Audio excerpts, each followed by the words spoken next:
desperate for skincare advice. How can I know if my friend's condition was contagious? I've tried asking on skincare and makeup forums 10 times already, so please don't tell me to cross-post there. My questions have been removed almost instantly every time, and at this point, at least 2 have banned me from interacting with their subreddit entirely. The only ones I haven't tried require photos to be embedded with the post, and I don't feel comfortable with that. I'm Frankie, early 20s, if it matters, same as my friend Gemma. We met as early as middle school, at which point we kind of hated each other. I'd hold her face down in the grass and shove wads of gum in her hair. She'd kick sand in my eyes and steal tampons from my backpack to hide in the boys' bathroom. We were too much alike, I guess, and we pissed each other off bad, but we always ended up around each other anyway. Birthdays, pool parties, group projects, you name it. It didn't matter how much I got under her skin. We were magnetized to each other, pulled in by some cocktail of teenage girl pheromones or mutual boredom or something. Around freshman year of high school, we formed an unspoken truce where we were willing to call each other friends, even if we still had some immature habits. I think that's normal though. Who can honestly say they were mature at 15? Puberty kicked both our asses. Gemma got perfect tits plus a face full of acne. I was flat as a board and model tall, but my scalp was a dandruffy mess, constantly oily and flaking.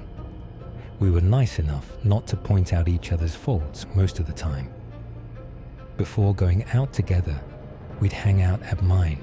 Gemma's parents were nut jobs, and I'd let her use my makeup. Sometimes I'd apply it for her. She'd help me shellac my hair into a tight, sleek ponytail, so I'd look shiny and chic instead of sweaty and stringy. She did a pretty good job, but honestly, what I liked most was the feeling of her nails on my scalp as she worked. This one time, once everything was gelled down, she gave me a congratulatory pat on the cheek and left to rummage through my bin of lip gloss. "Fuck," she said. She'd been ensnared by her reflection, leaning close to the mirror. "What?" I could see her fingers pressing around her jaw, exploring. Her mouth was in an angry little pout. She was swiveling her head and flexing her cheek taut to get a better look at something. "I've got fucking Mount Doom on my face. God damn it, Frankie, is your foundation expired or something? Are you making me break out?" It was a stupid accusation. She hadn't worn my makeup in weeks, but it was easier to blame me than admit her skin was a battlefield these days, full of lumps and caverns. I walked up behind her and rested my head on her shoulder, meeting eyes with her reflection and pulling a nasty face. Oh yeah, she's huge. A low blow, but I was right. Staring back at me was a swollen, white-headed pimple begging to burst. I was surprised Gemma hadn't caught it before coming over. She usually didn't have the self-confidence to walk around with one so big without slathering it in concealer first. "Just pop it. We can ice it before we go to Dustin's. No one will know." Gemma's face twisted like a toddler about to throw a tantrum. Whininess was one of her worst traits. "I can't, Frankie." She held up her manicured hands, each nail topped with gel extensions, way too long to do much of anything with. Her eyes went wide and glossy, pleading like a puppy. "Do it for me." I don't know what I was thinking. It's gross. I already know that. But I didn't even hesitate.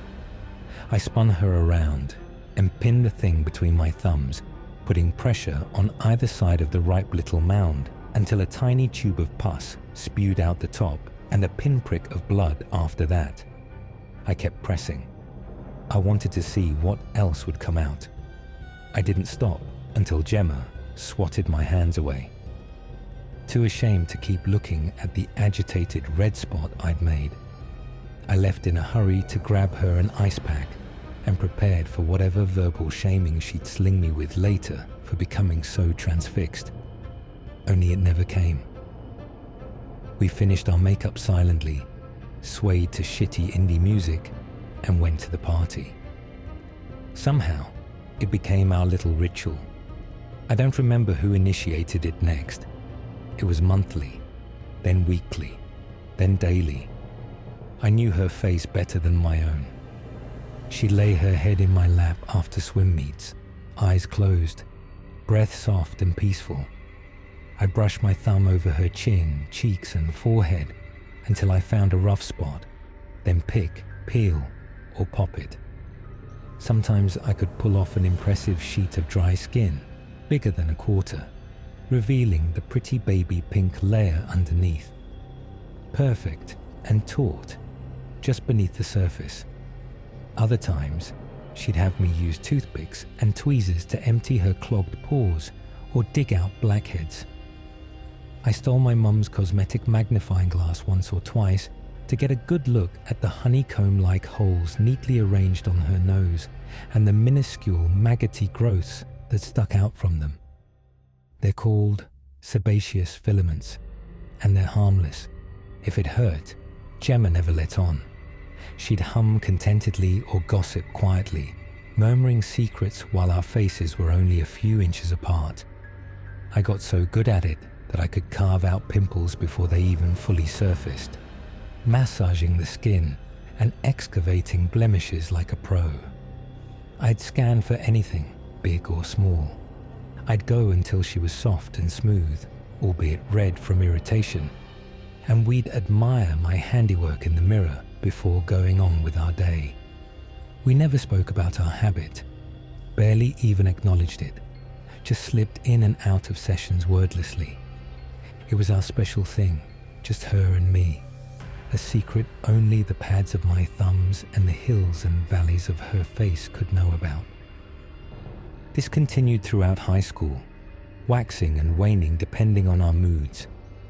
It was a kind of self-soothing, or so says my therapist, but I think she's a quack, so what the fuck do I know?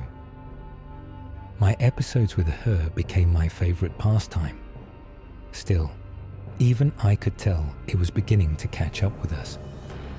The flesh on Gemma's cheeks became slightly thick and leathery, padded by discolored scar tissue. I never considered it then, but the germs under my nails probably didn't help. All the abrasions I was making likely caused more flare-ups than they fixed. She was becoming tender and sun-sensitive. Someone was sure to notice. The thing is, the thicker and rougher skin becomes, the easier it is to peel back, letting me tug off bigger and bigger areas with painless precision. We couldn't just stop now.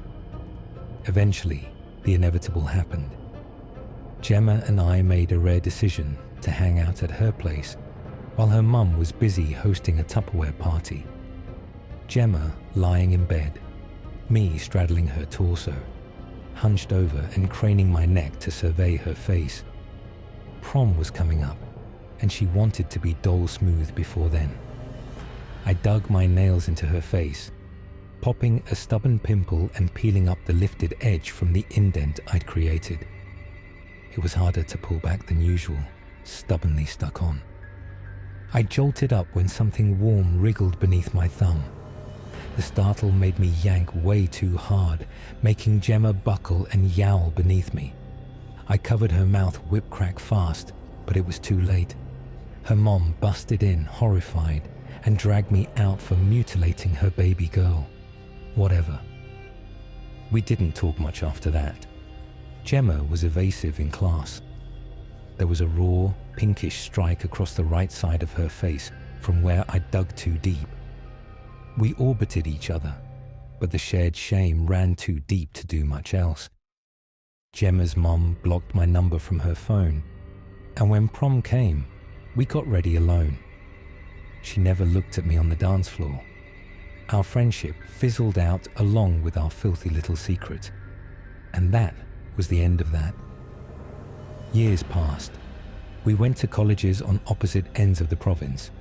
we were still friends on Facebook, occasionally exchanging bland comments on each other's status updates. Nothing of substance, just happy spring. And yep, brunch is the best. Stupid, petty shit. She got a boring boyfriend and an impressive degree. I dropped out and got a cat. A week ago, though, she messaged me. 1720. Gemma, hi 3. 1720. Gemma, what you up to? I didn't reply. I don't know why. Seeing her messages made me feel nauseous. I imagined a fruit worm dangling out of her nostril. 2301. Gemma, Dustin broke up with me. BTW. 2302. Gemma, I'm in your area. Want to grab coffee? 2330. Gemma, I miss you. 0113. Gemma, come to my hotel. We can raid room service, LOL. It's shitty, but I'll be honest. The promise of free hot food was huge for me. I'd been sustaining myself off of peanut butter and jelly and frozen veggies for a week. So fuck it, right? I was a beauty school dropout, and there are worse reasons to meet up with my estranged best friend than a decent dinner, a quick bus ride from my place. Obviously, I regret it. I regret a lot of things. I regret hurting you, Gemma, but I can't take that back now. We met at the bar attached to the foyer of her hotel in the latter part of the afternoon. I wanted the sun to be out. We spent so much time as teenagers tangled up in the darkness of our rooms. I needed the clarity of daytime to feel normal about all of this. Plus, I wanted a good look at how her face had healed. If that gash had filled in nicely, I'd feel less bad about everything. Maybe then we could carry on and grow up for real this time. Gemma was waiting for me when I arrived. She'd gotten much better at makeup since I'd seen her last. Although I could still make out faint bumps indicative of adult acne, her foundation was creamy and perfectly matched her natural complexion. Her liner and brows were thick and dark, bold enough to distract the average person from the uneven texture beneath it all. Me, though, I saw through all of it. We could never hide from each other, her and I. I blinked and realized she was looking at me expectantly. What? I said. I said I miss you, stupid. Right. I wasn't feeling talkative. I didn't want her too close to me. I couldn't shake the feeling that she was contagious. After all, one bad apple spoils the bunch. Right. Gemma rolled her eyes, then locked onto something on the table. I looked down, realizing she'd caught me picking lint from the tablecloth. I'd never been able to drop that habit. I was always looking for something to fiddle with. I hid my hands in my lap. You don't have to be embarrassed, she crooned. I'm nervous too. After that lashing my mom gave you, I figure you're pretty pissed at me. That was years ago. And we haven't talked since. We used to be together all the time. Like all the time. I know what your sweat tastes like. I grimaced. That's fucking gross, Gemma. Jesus. Is that why you messaged me? To talk about, what? Sweat and snot and whatever. I thought your boyfriend dumped you. You must be having a hard time. How'd that story go?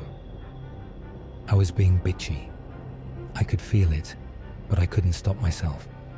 I was regressing into the type of person I was before her.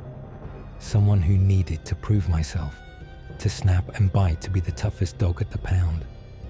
I didn't want to be vulnerable with her again.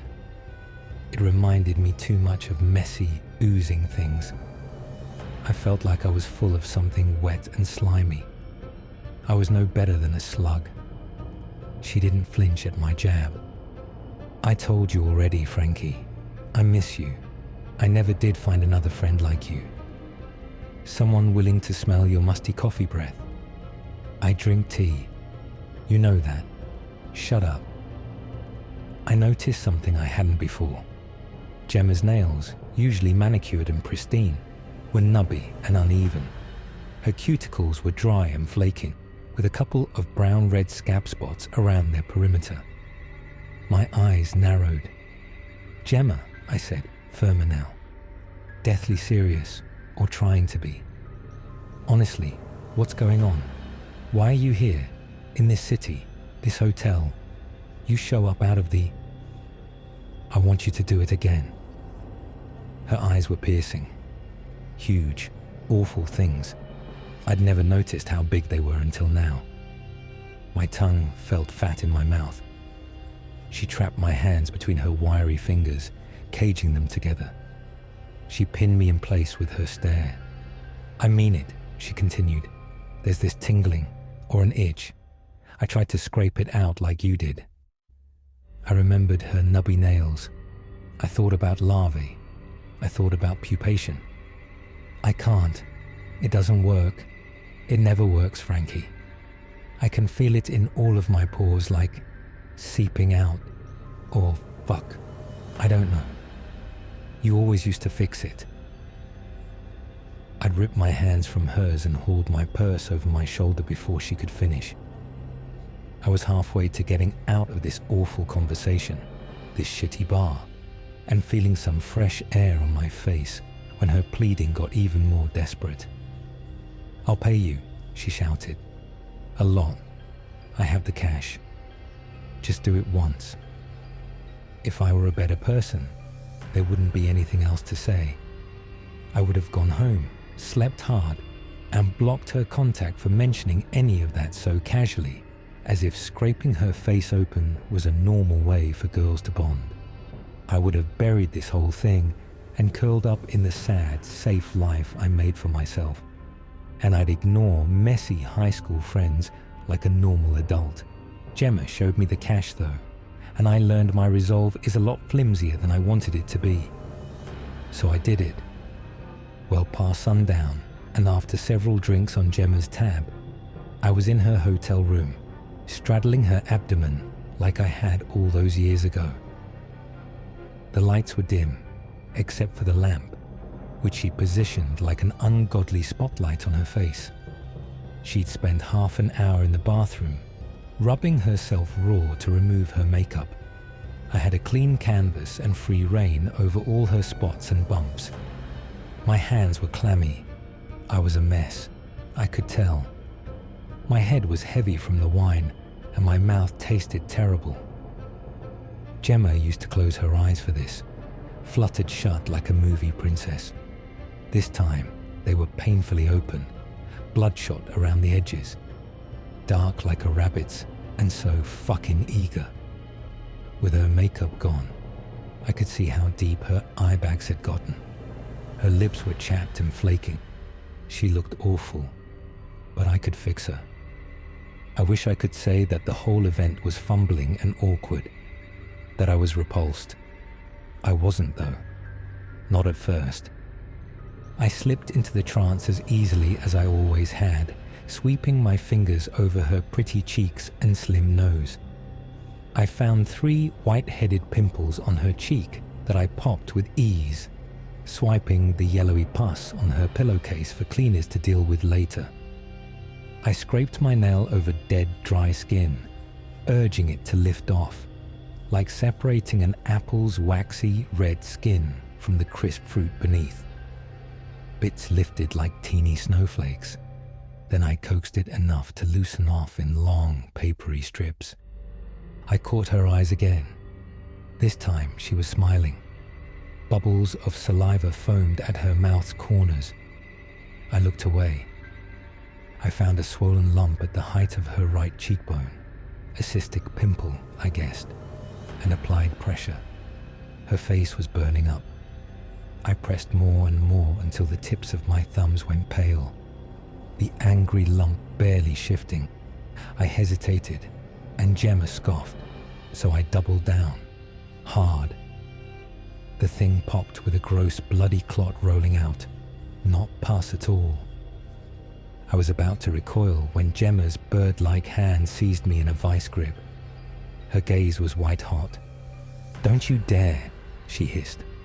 "You're so close." I could feel my heart in my throat. I swallowed hard, feeling my mouth fill with saliva. I did the breathing exercises my therapist recommended to soothe anxiety-induced nausea, which helped until I inhaled a lungful of something putrid. She stunk like rotting plums and copper. Past the blood clot came pus, or that's what I thought. It was an off-white tube, only a millimeter wide but longer than expected. I pressed down, feeling Gemma's judgment searing through me, always so susceptible to her scorn.